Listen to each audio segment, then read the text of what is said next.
খুলনাতেও লুট হয়েছে, সিলেটেও লুট হয়েছে। এই যে যারা করেছে এরা একজন বিবেকবান না, এরা একজনও মানুষের মতো। আপনারা অনেক সময় অনেক কিছু একটা জিনিস কিনছেন, একটু হলেই বলবেন যাই ওর দোকানের তা খাবো না। আপনি কিনে আনছেন টাকা দিয়ে, খাবো না বলে রাস্তায় ভাঙলেন, লস হইল কার? এই লস কার? দোকানদারের না আমার? তা আমাদের বাংলাদেশে আমি গতকাল দেখলাম যে কান্না করতেছে কয়েকটা দোকানদার। বাটা জুতোর শোরুম, খুলনাতেও লুট হয়েছে, সিলেটেও লুট হয়েছে।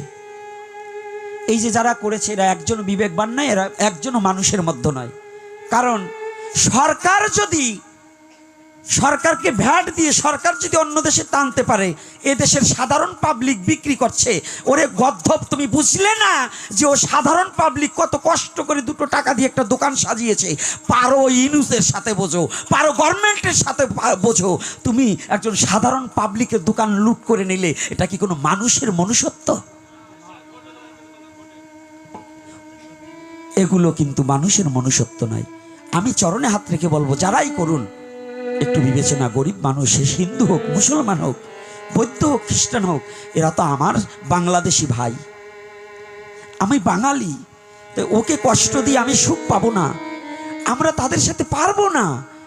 তবে আমরা যদি আমার গভর্নমেন্টের কাছে আমরা দাবি করতে পারি, কিন্তু সাধারণ জনগণকে আমরা যারাই যেখান থেকে আমরা ক্ষিপ্ত হই, আমি সবাইকে অনুরোধ করব, বাঙালি জাতি হিসাবে আমার বাংলাদেশের কোনো নাগরিককে এমন শাস্তি যেন না দেওয়া হয়। আমার বাংলাদেশি কোনো ব্যক্তিকে, হিন্দু মুসলমান বৌদ্ধ খ্রিস্টান আমি বলছি না, আমার বাংলাদেশে এই লোকগুলো কাঁদছে, ওদের কত পরিশ্রমের টাকাটা নষ্ট হয়ে যাচ্ছে।